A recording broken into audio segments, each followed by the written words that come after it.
अस्सलाम वालेकुम गाइस, आप देख रहे हैं सनीजन वीलॉग। आज हम बात करेंगे, बहुत से दोस्तों के क्वेश्चन होते हैं कि जी हमें बताएं कि ब्राज़ील का जो लैंग्वेज कोर्स वीज़ा वो हम कैसे ले सकते हैं।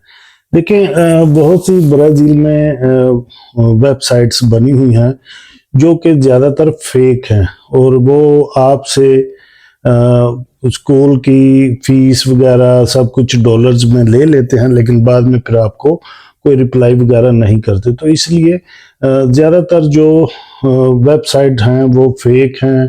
कुछ स्कैमर्स हैं, उन्होंने वो वेबसाइटें बनाई हुई हैं, तो वहाँ पे आपसे वो कांटेक्ट करते हैं, आपको ईमेल भेजते हैं, आपको एक इवन के जब आपको एडमिशन वगैरह भी वो फेक करवा के तो आपको पेपर भेज देते हैं कि आप इस पे अब वीज़ा अप्लाई कर लें। तो नीचे उन्होंने ये भी लिखा होता है कि इस जो हमने आपका एडमिशन किया है तो इसमें आपकी जो है कोई गारंटी नहीं है वीज़े की, क्योंकि देखें ब्राज़ील पाकिस्तान से बहुत ज़्यादा दूर है, और ये कोई रीज़न नहीं बनती कि आप पुर्तगीज़ सिर्फ सीखने के लिए 6 महीने के लिए कोर्स करने के लिए ब्राज़ील आएँ, और उसके लिए फिर क्योंकि एक तो टिकट बहुत महंगी है, दूसरा बहुत दूर है, तीसरा इसकी फीसिस बहुत ज़्यादा है यहाँ पे। तो इसलिए एम्बेसी आपको वीज़ा नहीं देती। बहुत से लोगों ने, कुछ लोगों ने मलेशिया से, किसी ने साउथ अफ्रीका से, तुर्की से, बहुत सी कंट्री से दोस्तों ने इस तरह एडमिशन लिए, लेकिन उनको वीज़ा किसी को भी नहीं मिला, क्योंकि वीज़ा एम्बेसी देती ही नहीं है। एम्बेसी आपसे सीधा क्वेश्चन ये करती है कि आपने अगर 3 महीने का या 6 महीने का कोर्स ही करना है तो आप उसी कंट्री में करें जहाँ पे आप रह रहे हैं, क्योंकि पुर्तगीज सीखने के लिए आप ऑनलाइन भी सीख सकते हैं। तो आप अपनी कंट्री में भी, जिस कंट्री में भी आप हैं, पाकिस्तान में, इंडिया में, बांग्लादेश, कहीं पे भी हैं, वहाँ पे पुर्तगीज सिखाने वाले स्कूल हैं, वहाँ पे आप स्टडी कर सकते हैं। तो इसलिए एम्बेसी इस बेस पे आपको वीज़ा नहीं देती। सिर्फ आप पाकिस्तान से टूरिस्ट वीज़ा अप्लाई कर सकते हैं, वो भी अगर आपकी प्रोफाइल अच्छी है। बहुत से वीडियो मैंने देखी हैं जिसमें लोग कहते हैं कि फ्रेश पासपोर्ट पे आपको वीज़ा मिल जाता है, तो ऐसा बिल्कुल नहीं है। आपकी प्रोफाइल अच्छी प्रोफाइल होनी चाहिए। नंबर 1, आपके पास ट्रैवल हिस्ट्री होना बहुत ज़रूरी है। उसके बगैर, अगर आपके पास ट्रैवल हिस्ट्री नहीं है तो आप ब्राज़ील का वीज़ा अप्लाई मत करें, नहीं मिलेगा। इसलिए आप पहले अपनी प्रोफाइल पे, मैं हमेशा अपनी वीडियो में कहता हूँ कि आप अपनी प्रोफाइल पे वर्क करें, अपने पासपोर्ट पे कम से कम 3-4 कंट्री ज़रूर ट्रैवल करें। उससे ये आप एक ओरिजिनल टूरिस्ट लगेंगे तो ही ब्राज़ील वीज़ा देता है। उसके बाद आपकी इनकम जो है वो भी अच्छी इनकम हो, आपके बैंक में बैलेंस अच्छा हो, उसके बाद आपका जो बिजनेस है उसका चैम्बर आपके पास हो, आपका एनटीएन बना हुआ हो। इस तरह की ये जो तमाम चीज़ें हैं ये आपके पास होनी ज़रूरी हैं। अगर आपके पास ये हैं तो फिर ही आप ब्राज़ील का वीज़ा अप्लाई करें।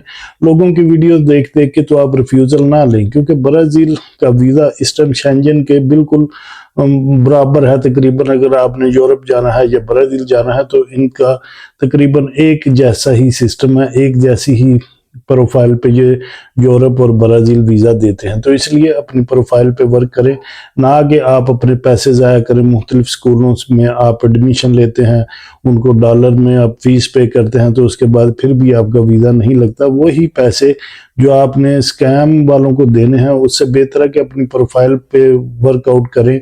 किसी अच्छी कंट्री का, 2-3 का, तुर्की है, जिस तरह साउथ अफ्रीका है, इसी तरह और भी काफ़ी कंट्री हैं, वहाँ पे आप पहले ट्रैवल करें, उसके बाद फिर आप वीज़ा अप्लाई कर सकते हैं। उसमें फिर आपके अच्छे चांसेस होते हैं। मिनिमम जो बैंक स्टेटमेंट होती है पाकिस्तान से अगर बात की जाए तो टिकट जो है वो सिर्फ 6 से 7 लाख की रिटर्न टिकट है। तो उस हिसाब से फिर आपके अकाउंट में पैसे भी होने चाहिए, आपका बिजनेस भी होना चाहिए जो कि आप शो करवाएंगे। ज़ाहिर बात है, अगर आपकी होम टाइज अच्छी हैं तो ही एम्बेसी आपको वीज़ा देती है। आजकल तो बहुत ज़्यादा वैसे भी सख्ती है, तो इसलिए कोशिश करें कि प्रोफाइल पे वर्कआउट करें। तो इसके अलावा अगर आपने साउथ अमेरिका ही आना है तो आप एक्वाडोर को अप्लाई कर सकते हैं, कोलंबिया को अप्लाई कर सकते हैं। ये वो तमाम कंट्री हैं जो कि आप, इनके ई वीज़े होते हैं, इनमें फ़्लाइट रूट का थोड़ा सा इशू होता है, लेकिन कोलंबिया का फ़्लाइट रूट का इशू नहीं है।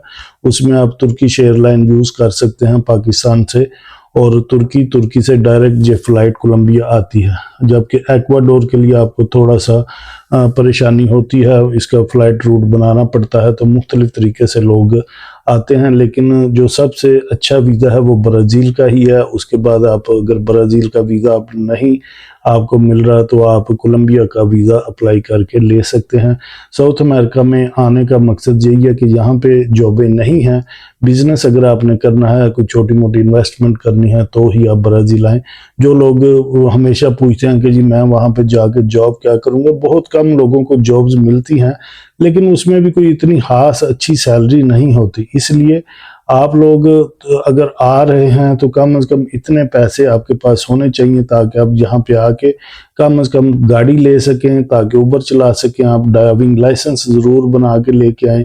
उसके बाद आपके पास इतने पैसे हों कि आप एक गाड़ी लेके तो यहाँ पे उबर चला सकें। उबर में अच्छे पैसे हैं, कुछ स्टेट में थोड़ा-सा हालात उबर चलाने के लिए ठीक नहीं, लेकिन मोस्टली स्टेटों में लोग उबर चला रहे हैं, ठीक है काम, और वो पैसे भी कमा रहे हैं। कुछ लोग आके कुछ अपनी शॉप वगैरह बना लेते हैं, कोई सेल फ़ोन की, कोई सब्ज़ी की, कुछ इसी तरह फास्ट फूड का ट्रक लगा लेते हैं। इस तरह मुख्तलिफ काम है जो छोटी-मोटी इन्वेस्ट से आप शुरू कर सकते हैं। लेकिन ये नहीं है कि पाकिस्तानी कहें कि आप 1-2 लाख से यहाँ पे काम शुरू होगा, ऐसा बिल्कुल नहीं है। कम से कम 10 से 15 लाख रुपए आपके पास हो तब ही आप यहाँ पे पाकिस्तानी 10-15 लाख हो तो ही आप यहाँ पे इन्वेस्ट करके छोटी-मोटी दुकान खोल सकते हैं।